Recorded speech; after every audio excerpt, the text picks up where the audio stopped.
ইফতারিতে পাকোড়া খেতে কে না পছন্দ করে না। আর তাও যদি হয় মসুর ডালের তৈরি পাকোড়া, তাহলে তো আর কথাই নেই। আমাদের বাসায় খুব প্রিয় একটা আইটেম ইফতারিতে, সেটা হচ্ছে মসুর ডালের পাকোড়া। তো আজকের রেসিপি খুবই সোজা এবং খুবই ইয়াম্মি। তো চলুন শুরু করি আজকের রেসিপি। মেজারমেন্ট কাপের 1 কাপ পরিমাণ মসুর ডাল আমি 2 ঘন্টা পানিতে ভিজিয়ে রেখেছিলাম। তারপরে সেটাকে গ্রাইন্ডারে গ্রাইন্ড করে নিয়েছি। এরপরে এর মধ্যে দিয়ে দিলাম 1/2 চা চামচ লবণ, 1/2 চা চামচ হলুদ, 1 চা চামচ রসুন, 1/2 চা চামচ আদা বাটা। আর এরপরে দিয়ে দেবো কাঁচামরিচ ফালি ফালি করে কাটা। আপনারা চাইলে কুচি করে কাটাও দিতে পারেন। আমি একটু ফালি ফালি করে কাটাটাই দিয়ে দিলাম, যেহেতু এটাকে চটকে নিব। এরপরে দিয়ে দেবো ধনিয়া পাতা। আমি এখানে মেজারমেন্ট কাপের 1 কাপ পরিমাণ ধনিয়া পাতা কুচি দিয়ে দিচ্ছি। আর পেঁয়াজ কুচি দিব মেজারমেন্ট কাপের 1.5 কাপ পরিমাণ। ব্যাস সব কিছু একসাথে মিশিয়ে নিতে হবে। লবণটা আপনারা আপনাদের ইচ্ছা মতো দিবেন, মরিচটাও আপনারা আপনাদের ইচ্ছা মতো দিবেন, যে যতটুকু খেতে পছন্দ করেন। আজকের পাকোড়ায় আমি শুধু ধনিয়া পাতা আর পেঁয়াজই ইউজ করছি, কারণ আজকে এটা দিয়েই বানাবো। আমার কাছে ধনিয়া পাতা খুব ভালো লাগে, আর ধনিয়া পাতা আমাদের স্বাস্থ্যের জন্য খুবই ভালো, খুবই ভালো। আমি এখানে দেশি পেঁয়াজের কুচিটা নিয়েছি, আপনারা যে কোনো ধরনের পেঁয়াজের কুচি নিতে পারেন। তবে দেশি পেঁয়াজের কুচিটা দিয়ে পেঁয়াজও বানালে বা পাকোড়া বানালে খুব বেশি মোচমোচা হয়।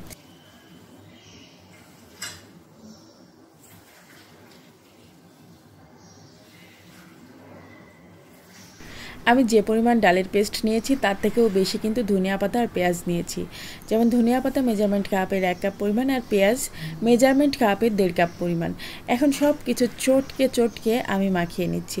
এখানে লবণ আর মরিচ কিন্তু আপনারা আপনাদের ইচ্ছা মতো নেবেন, কারণ হচ্ছে অনেকে ঝাল খেতে পছন্দ করে, অনেকে একটু লবণ কম খেতে পছন্দ করে, অনেকে একটু বেশি খেতে পছন্দ করে। তো যে যার যার টেস্ট অনুসারে লবণ আর মরিচটা মিশিয়ে নেবেন। এখন ভালো করে চটকে নেওয়ার পরে দেখবেন যে এরকম একটা সুন্দর আঠালো আঠালো একটা ডো তৈরি হয়ে গিয়েছে। এখন এটাকে বড়ার শেপ দিয়ে দিয়ে আপনি তেলের মধ্যে ছেড়ে দিলেই কিন্তু সুন্দর সুন্দর পাকোড়া তৈরি হয়ে যাবে। আমি একটু বড় বড় সাইজ করে তৈরি করব, এই যে দেখেন এরকম সাইজ করে তৈরি করব। এখন তেলটা গরম করে নিয়েছি ফ্রাই প্যানে। আর এই পাকোড়াটা অবশ্যই আপনারা মিডিয়াম টু লো হিটে ফ্রাই করে নেবেন, কারণ বেশি জোরে যদি চুলার তাপ থাকে তাহলে দেখা যায় যে উপরের অংশটা পুড়ে যায় আর ভিতরের অংশটা কাঁচাই থাকে। তাই মিডিয়াম টু লো হিটে ফ্রাই করলে এই পাকোড়াগুলো খুব মুচমুচে হবে আর খেতেও কিন্তু খুবই সুস্বাদু হবে। আমার বাসায় মসুর ডালের এই পাকোড়াগুলো খেতে খুব পছন্দ করে, আবার মসুর ডালের যে পেঁয়াজুটা বানাই সেটা খেতেও খুব পছন্দ করে। তো মসুর ডালের পেঁয়াজুর রেসিপি আমি আবার আপনাদের সাথে আরেকটা ভিডিওতে শেয়ার করব। আর আজকে যে আমি পাকোড়ায় ধনিয়া পাতা ইউজ করেছি, আপনারা চাইলে এখানে গাজর কুচি, বাঁধাকপি কুচি যে কোনোটাই মিশাতে পারেন। তারপরে ক্যাপসিকাম দিতে পারেন। যেহেতু এটা পাকোড়া সেহেতু ভেজিটেবল দিতেই পারেন, এটা অস্বাভাবিক কিছু না। তবে আমি এখানে ধনিয়া পাতা দিয়েছি, ধনিয়া পাতা দিলে আমার কাছে বেশি টেস্ট লাগে।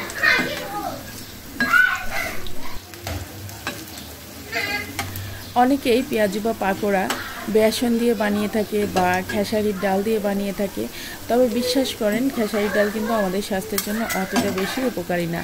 আর মসুর ডাল দিয়ে খেলে যেমন টেস্ট হয়, তেমন আমাদের স্বাস্থ্যের জন্য খেসারি ডালের মতো অতটা ক্ষতিকর না। খেসারি ডাল কিন্তু আমাদের স্বাস্থ্যের জন্য খুব বেশি উপকারী না। তাই খেসারি ডাল খাওয়ার থেকে আমার মনে হয় যে মসুর ডাল দিয়ে পেঁয়াজু পাকোড়া এগুলা খাওয়া অনেক বেশি ভালো। আর বেসন দিয়ে বানালে এতটা মজা কখনোই হবে না। তাই অবশ্যই এই পাকোড়াটা মসুরের ডাল দিয়েই বানানোর চেষ্টা করবেন। আর এই মুচমুচা পাকোড়া গরম গরম ভাজছি, আর আমার বাচ্চারা একটা একটা করে টুকটুক করে নিয়ে হাপিস হুপিস করে খেয়ে নিচ্ছে। তো এটা দেখতেও আমার খুব ভালো লাগে।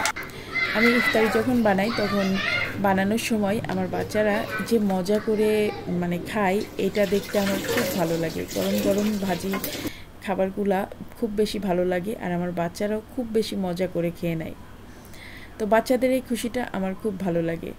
আর এই যে ইফতারির আগে দেখেন পাকোড়াটা ঠিক ওরকমই মুচমুচা আছে আর খুবই টেস্টি এই পাকোড়াটা। এই রমজানে ইফতারিতে একবার হলেও আমার রেসিপিতে এই পাকোড়াটা একবার তৈরি করে খেয়ে দেখবেন। আশা করছি আপনাদের অনেক ভালো লাগবে এবং বারবার খেতে মন চাইবে। আজকের মতো ভিডিওটা শেষ করছি। আল্লাহ হাফেজ।